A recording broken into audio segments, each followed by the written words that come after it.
Hi students, welcome to the class, and today's topic will be electromagnetic induction. Okay, according to your syllabus, according to the syllabus, electromagnetic induction and alternating current comes in one unit. So we'll be discussing one by one. First we'll be discussing electromagnetic induction, and in this electromagnetic induction these topics are there. So we'll be discussing them one by one, strictly according to the syllabus. Okay, before you can understand what the electromagnetic induction is, uh, induction is some sort of thing that one body creates in another without physical contact. That is called inducing something. Okay, that is the general meaning of that word. Since you have already studied the electrostatics, so you have the idea of the electric field and all that thing. Okay, and we know that electric field is represented by lines of forces. Okay, electric field is represented by the lines of forces. The only difference between electric field, the electric lines of forces starts from positive and ends on negative, but the magnetic lines of forces are closed loop. Okay, electric lines of forces are the individual lines. They originate from one charge and terminates on another charge, but magnetic lines of forces, they are closed loop. They start from the north pole and on the south pole, and between south to north they are continuously. Okay, this is one major difference between the electric lines of forces and magnetic lines of forces. Okay, this is the very basic difference. That means in magnetism there is no unipole exist. There is no single north pole, there is no single south pole. They always exist in north and south combination. That is called magnetic dipole. But in electrostatics, single charge exist. Positive separately can exist, negative separately can exist. And electric lines of forces are single lines, means individual lines.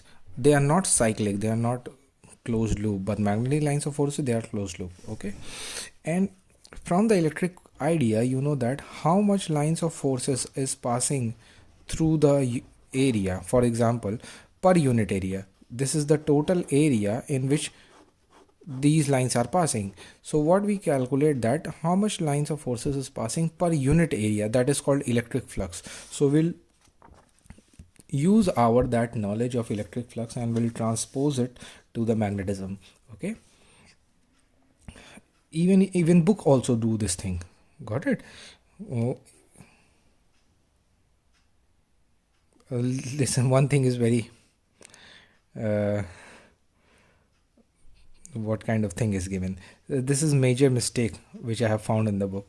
See, we are dealing with the electromagnetic induction and your book says electric flux.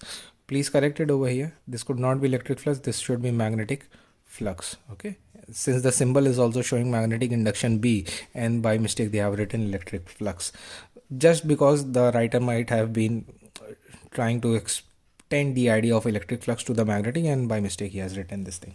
So forget about this thing. What the magnetic flux is, magnetic flux are the magnetic lines of forces. Okay, the short form of magnetic lines of forces is magnetic flux. In place of calling this magnetic lines of forces, you can call it magnetic flux. So simple idea is, suppose this is the area, this is the area,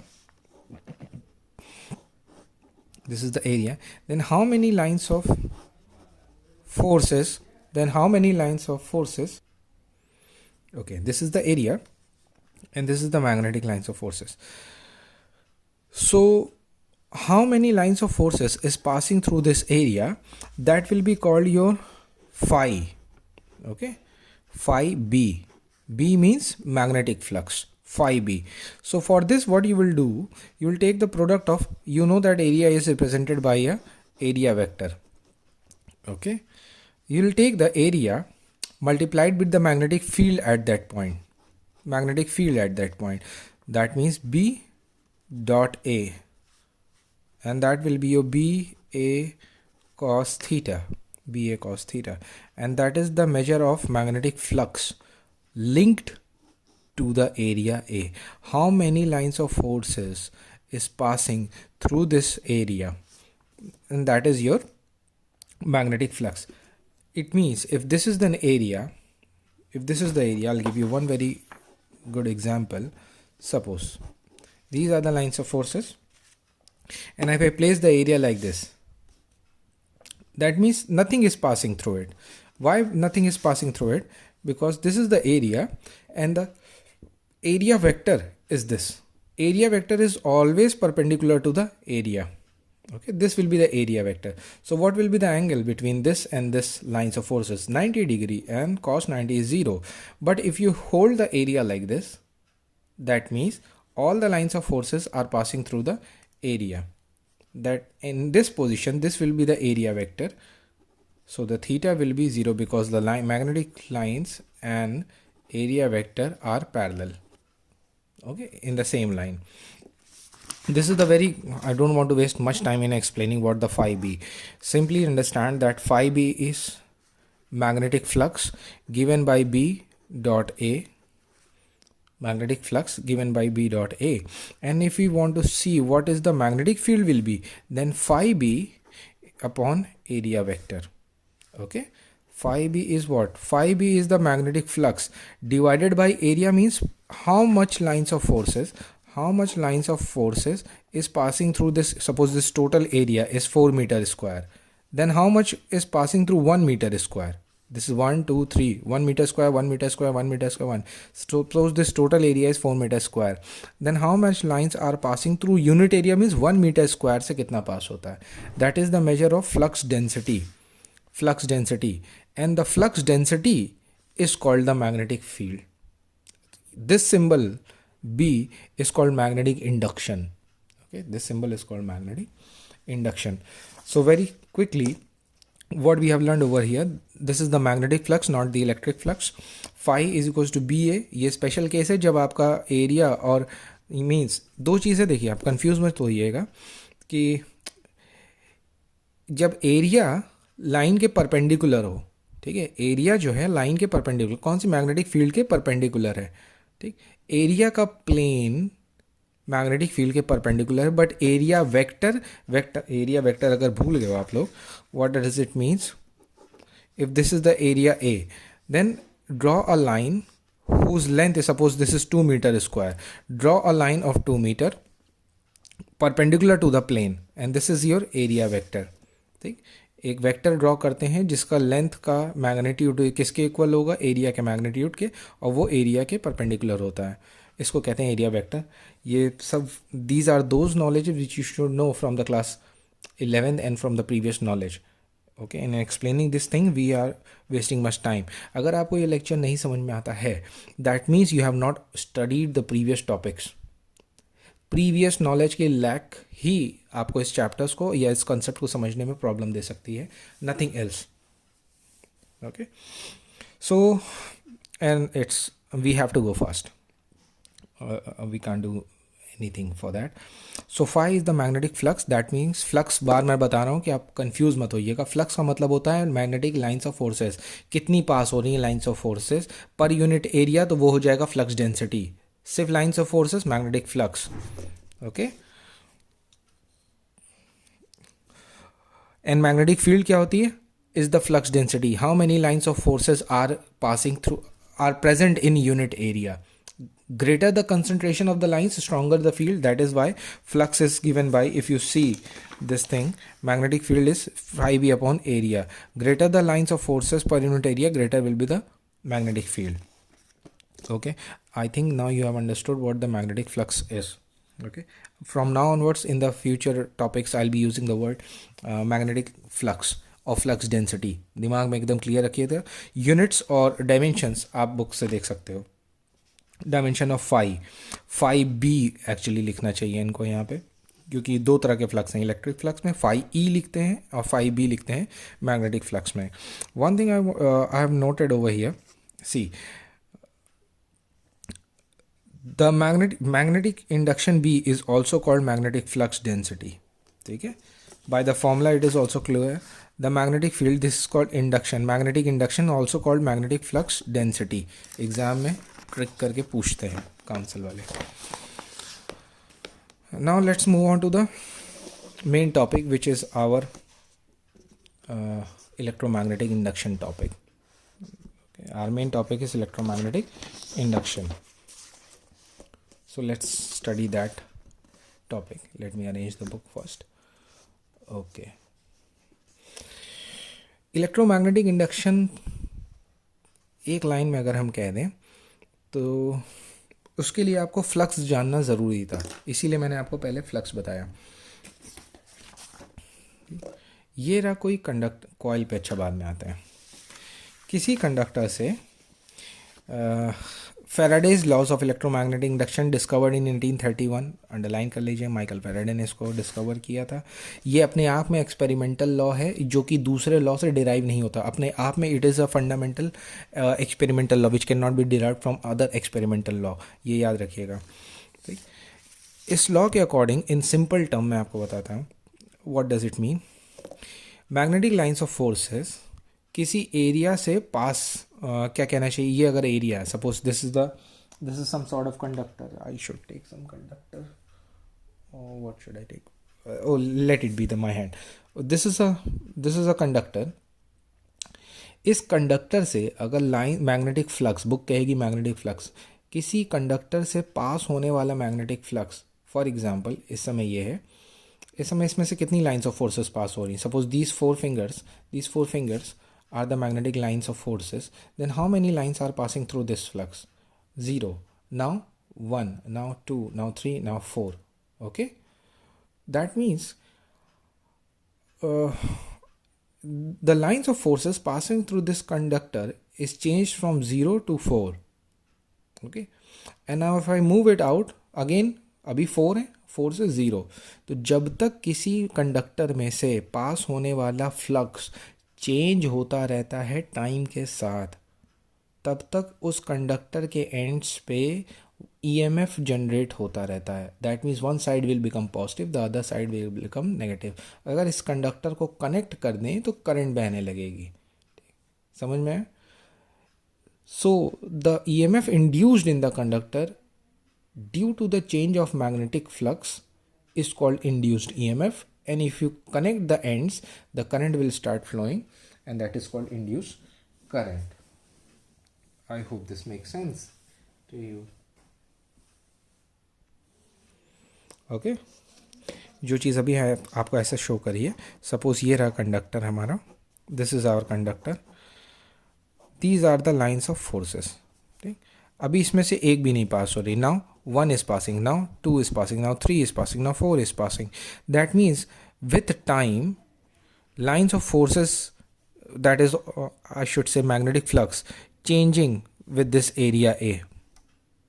And suppose this is some sort of conductor. Got it? How fast this change, कितना तेज़ ये change होगा. For example if I move it slowly, तो change तो हो रहा है but slow हो रहा है.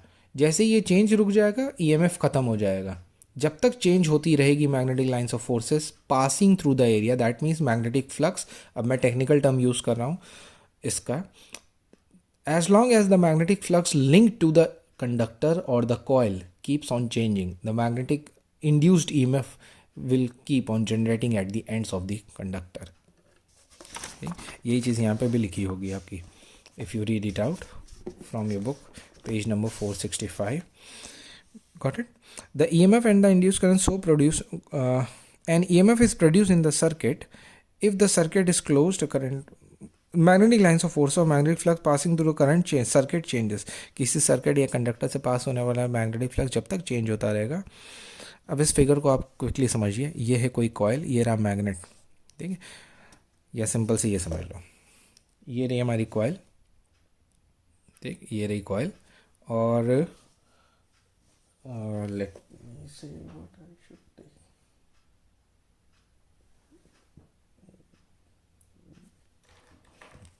Then this is our magnet. Okay, this is our coil and this is our magnet. When I'm right now, nothing is passing through this coil. Okay, nothing is passing through this coil. If I bring this magnet close to the coil, तो क्या होगा इसका? पहले magnetic lines of forces, for example ये रही coil हमारी, ये magnet अभी यहाँ दूर पे है, तो इसकी लाइन्स ऑफ फोर्सेस यहाँ से निकल रही हैं. ये नॉर्थ है, ये साउथ हो गया, तो लाइन्स ऑफ फोर्सेस अभी निकल रहे हैं. How many lines are passing through this coil? Nothing. If you bring this magnet close then what will happen? The magnetic lines of forces of the magnet now is passing through the coil. That means flux linked to the coil has been changed. Okay, अगर जब हम इसको magnet को पास लेके आएंगे इसमें से, तो मैग्नेटिक फ्लक्स क्या होगा, ज़ीरो से बढ़ेगा, और जब इसको दूर ले जाएंगे तो मैक्सिमम से कम होगा. If I keep on changing this magnet back and fourth, तो इस कॉयल से निकलने वाला मैग्नेटिक फ्लक्स चेंज होता रहेगा, एंड ड्यू टू दैट इसके एंड्स पे पॉजिटिव नेगेटिव जनरेट होता रहेगा eight the ends of this thing. This is called electromagnetic induction. In simple terms, electromagnetic induction is the EMF will induce in a circuit, in a conductor, in a coil, if the magnetic flux linked to that circuit keeps on changing, in very simple terms. Okay, now the Faraday's laws of electromagnetic induction. Now the mathematics part will come on, and it consists of two parts. Okay, first law says, when the magnetic flux through a circuit is changing,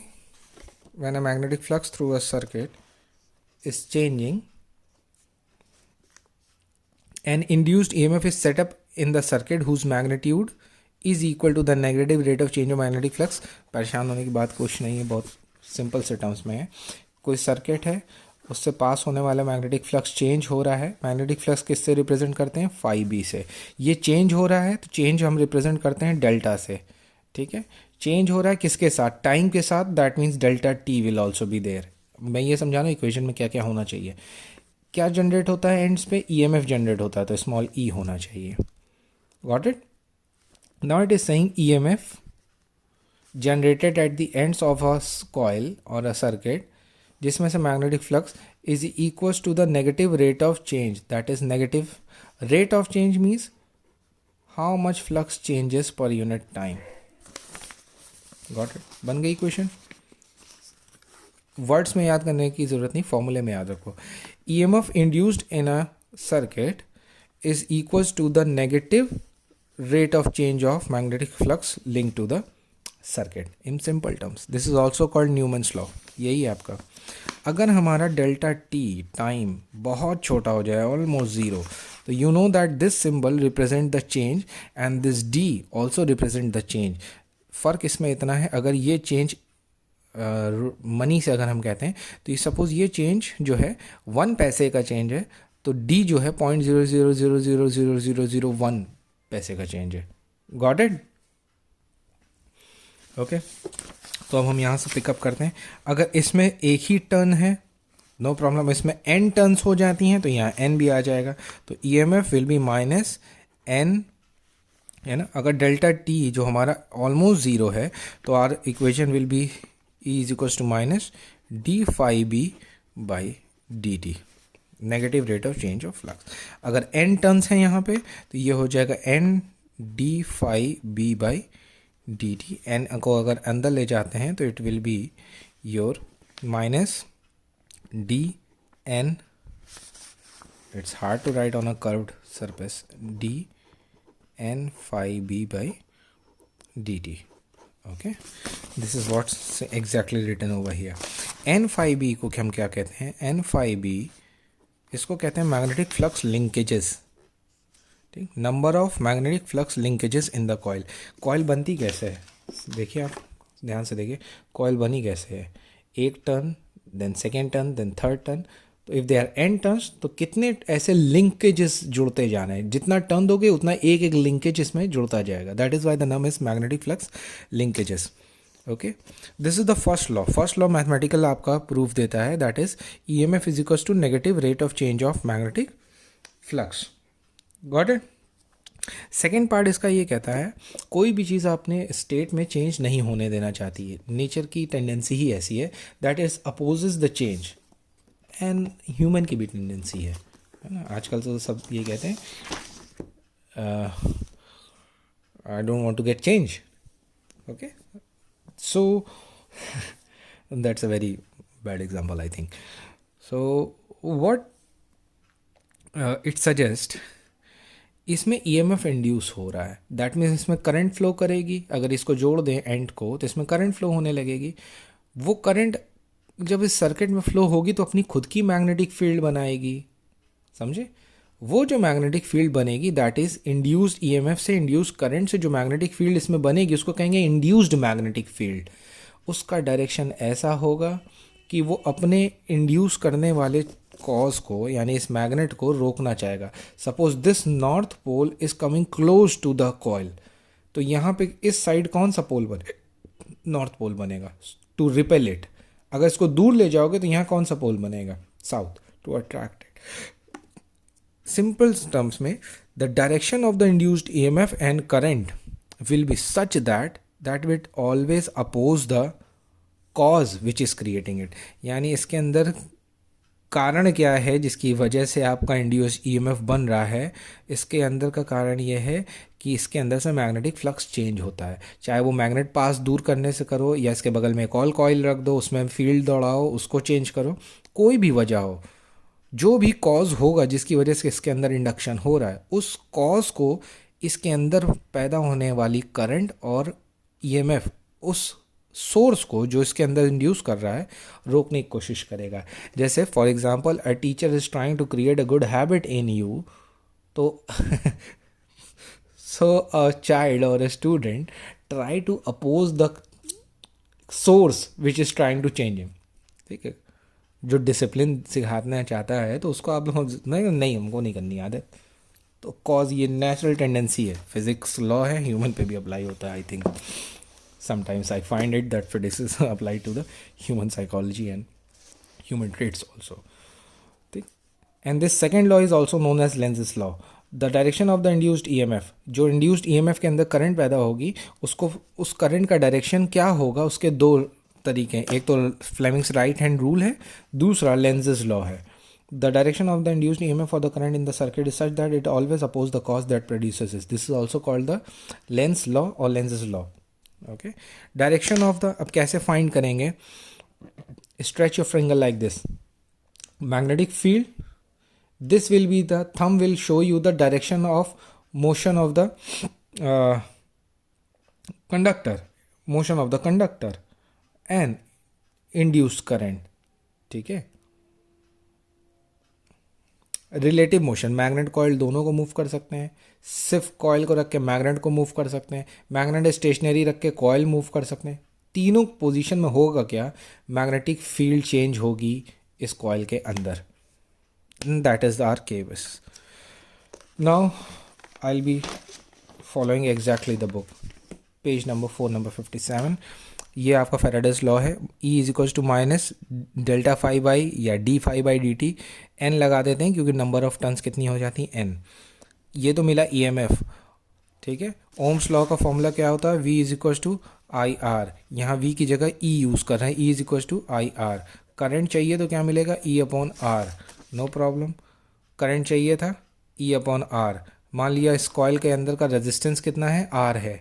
इसके अंदर EMF कितना generate हो रहा है? E। तो current कितनी बहेगी इसके अंदर, फ्लो करेगी? That is called I is equals to E by R. E already हमें पता था, उठा के सब्सटीट्यूट कर दीजिए। करंट नेगेटिव नहीं हो सकती, ओनली सेंस बताती डायरेक्शन को, that is why they have ignored the sign. So this we got. Okay, अब now focus over here. EMF के फॉर्मूले में कहीं भी R नहीं है। दैट मीन्स इस कॉइल के एंड पे जो वोल्टेज जनरेट होगा वो इस कॉइल के रेजिस्टेंस पे डिपेंड नहीं करेगा। किस पे डिपेंड करेगा? Rate of change of magnetic flux पे। कौन? Voltage generate. Suppose 3 volt generate हो रहा है तो वो 3 वोल्ट जनरेट होगा, चाहे इस रेजिस्टेंस इसका 2 ओम्स हो, 3 ओम्स हो, 10 ओम्स हो, 5 मेगा ओम्स हो, it will keep on inducing 3 ohms. But हाँ, करंट इसके अंदर कितनी फ्लो करेगी that is dependent of R. फॉर्मूले में आर आ गया, clearly you can see. So the EMF or current both depend on rate of change of magnetic flux. Only current depends upon the resistance of the coil. EMF does not depends upon the resistance of the circuit or of the coil. Now next thing we will calculate how much charge will flow in this thing. How much charge will generate in the circuit, and for that you got this thing. Okay, you got this thing. Q is equals to IT. Charge हमें चाहिए। Charge किससे मिलेगा? Charge का formula, ये सारे basic फॉर्मूले हैं। Current क्या था आपका? I is equals to Q by T. So Q is equals to I into T, no problem. Q, that is charge, current into delta T. Current already आपने calculate करी, N by R d phi by dt, delta T get cancelled out, and what you will get, N, that is the number of turns, phi b change in magnetic flux, R resistance. ठीक है. So the charge है will be in coulomb. The induced charge depends only upon the change of magnetic flux and not upon the time. Suppose it means magnetic lines of forces 0 से 4 हो गई. अब ये 1 second में 4 हुई है, 10 minute में 4 हुई है, 20 मिनट में 4 हुई है, इस पे चार्ज नहीं डिपेंड करेगा. चार्ज इस पे डिपेंड करेगा कितना चेंज आया, 0 से 4 का चेंज आया. That is the change in the magnetic flux. So charge depends only upon the change of magnetic flux, but the current and voltage depends upon the rate of change of magnetic flux. These things you have to keep in mind. अब हमें बस ये देखना है कि method of changing magnetic flux.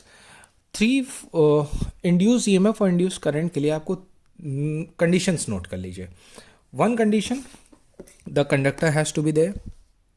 Second condition, magnetic lines of forces has to be there.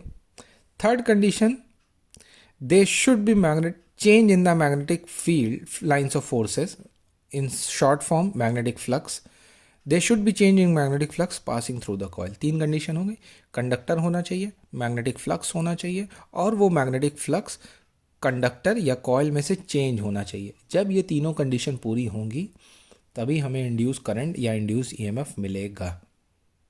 Keep that in mind. तो अब हमारे पास कंडक्टर है भाई, हमारे पास मैग्नेट है, ठीक. तो इसकी मैग्नेटिक फील्ड यानी इसका मैग्नेटिक फ्लक्स इसमें चेंज कैसे कराएं, that is called method of changing the magnetic flux. एक तो इसकी फील्ड लाइंस बाहर निकल रही हैं, कॉयल को रोटेट करा सकते हैं भाई. जब कॉयल ऐसे है तो एक भी फील्ड नहीं पास हो रही. जब कॉयल परपेंडिकुलर हो जाती है तो इसके अंदर से लाइन जो है, जैसे ये कंडीशन ले लो, ठीक है, जब इस तरह से है तो एक भी लाइन पास नहीं हो रही है. When I make the coil perpendicular तो इसमें से मैग्नेटिक फ्लक्स पास होने लग गया. Got it. So one condition bye rotating the coil. अब हम इसको क्या करेंगे, अभी यहाँ कितना पास हो रहा है, 0. अब कितनी हो गई, 2, फिर 0, फिर 2, फिर 0, फिर 2, फिर 0, फिर 2, 0. मीन्स कॉयल को रोटेट करेंगे तो इसके अंदर से मैग्नेटिक फील्ड पास हो जाएगा. बाय चेंजिंग एरिया, इस कॉयल का एरिया छोटा बड़ा करता रहे, ठीक है. और by changing the magnetic field ही इसमें से, अब यहाँ से इसमें कितनी पास हो रही है अभी, 0. अब कितनी हो रही है, 0. अब 2, 0, 2, 0, 2, 0. समझ में आया. Bye rotating magnetic coil in the magnetic field, by changing the area of the coil, and by changing the magnetic field itself. Phi is given by B dot A, B A cos theta, E is equals to minus d phi by dt. अब हम जब coil को change करेंगे, ध्यान से देखो, जब coil को चेंज करोगे तो एरिया वेक्टर था ना यहाँ पे, एरिया वेक्टर. जब कॉयल परपेंडिकुलर है तो एरिया कितना बना रहा है, थीटा इज 0. जब कॉयल आपकी ऐसी हो जा रही तो एरिया कितना बना रहा है, theta is 90. That means theta का चेंज हो रहा है. E is equals to EMF E is equals to minus d phi by dt. I am going fast, I know I am going fast, but you have to follow up. Pause the video, rewind the video, whatever you want to do, just rewind it and see it, watch it again. You will be able to understand. नहीं समझ में आ रहा है तो उसका ये मतलब नहीं आपको इस चैप्टर नहीं समझ में, उसका ये मतलब आपने पहले नहीं पढ़ाई की है. प्रीवियस नॉलेज होनी चाहिए आपको. What is the flux, what is the rate of change of flux, these things you has to know before understanding this thing. So E is equals to minus d phi by D t is equals to minus, ये basic. अब यहाँ जो हो रहा है ये differentiation का method है. मैथमेटिक्स इतनी आनी चाहिए आपको. हमने क्या किया भाई, d phi by D t, d theta और d theta by D t, ये कैंसिल होकर हमें मिलेगा तो यही ना. हम चाह रहे हैं डी थीटा, यानी जब कॉयल रोटेट हो रही है इस तरह से तो कॉयल एरिया वेक्टर और मैग्नेटिक फील्ड के बीच का एंगल थीटा चेंज हो रहा है ना, तो हम थीटा के टर्म्स में लाना चाहते हैं.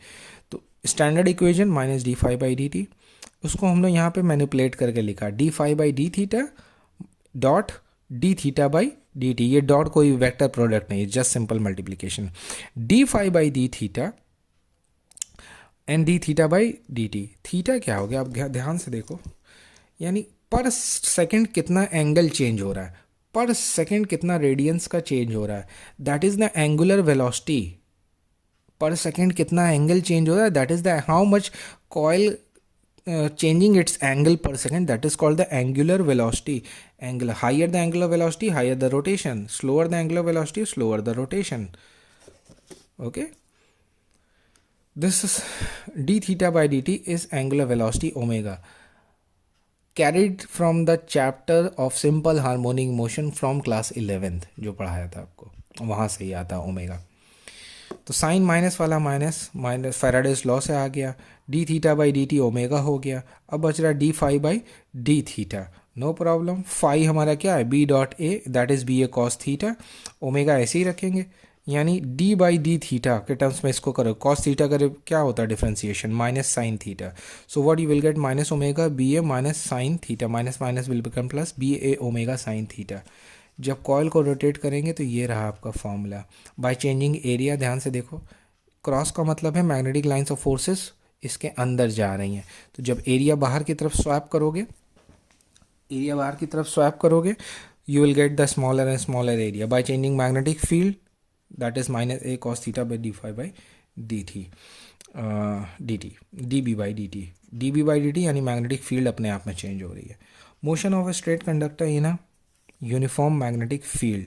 Okay, why I am continuously flowing in a manner that I am not going to stop, because this is a recorded video. Whenever you want, you can stop it, you can pause it, you can watch it in parts. Okay, I cannot upload series of videos one by one, so I'll make this video. This video is going to be large, almost this is 30 minutes long, and I'll be teaching the another motion of a motional EMF. This is in your course. Okay, motional EMF. So let's start with the motional EMF. So the motional EMF is the voltage generated due to the motion of the conductor in a magnetic field.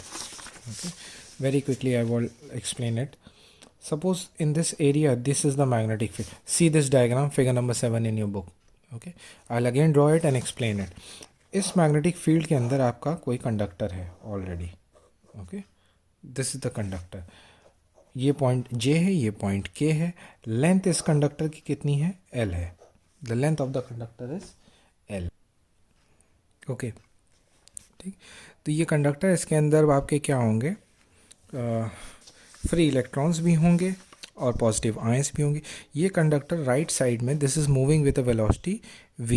Magnetic field इस जगह पे कितनी है, b. So when it starts moving towards the right, क्या होगा, positive charge के ऊपर force लगेगा by the Fleming's left hand rule.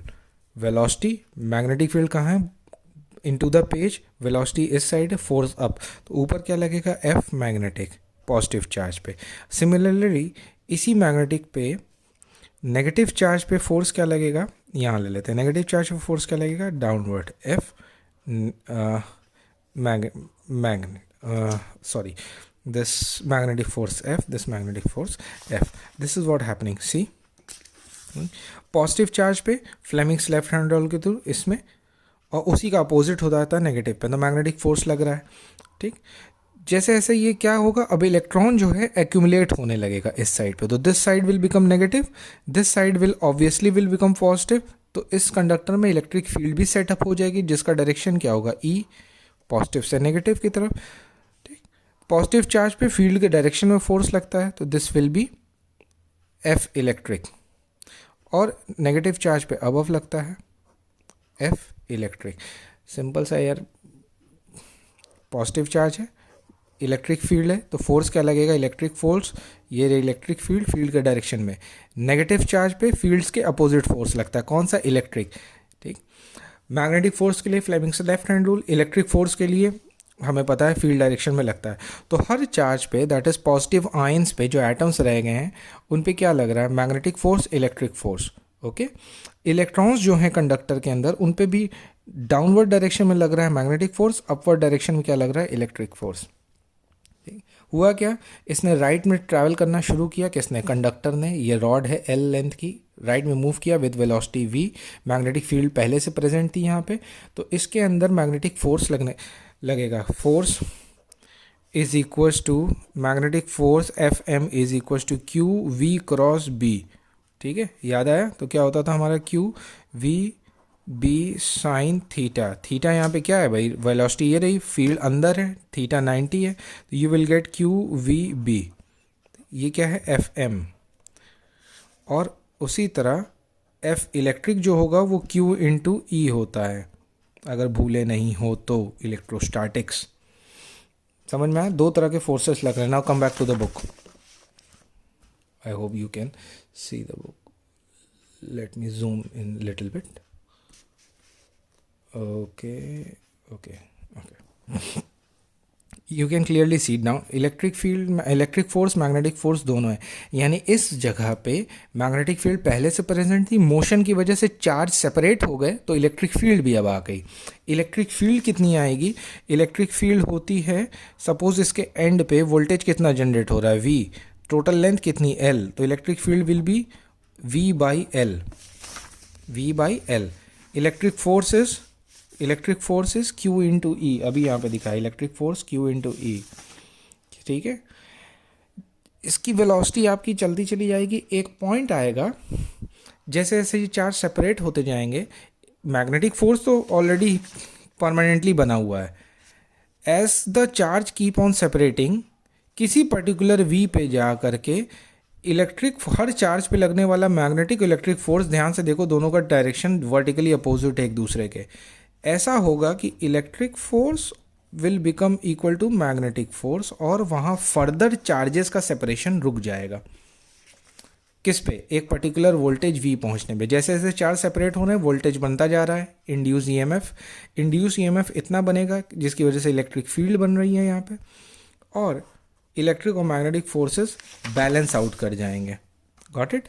F E is equals to F M, electric force is Q E, F M is equals to Q we B, Q दोनों side से हट गया, बचा क्या आपका, E is equals to B into V, where E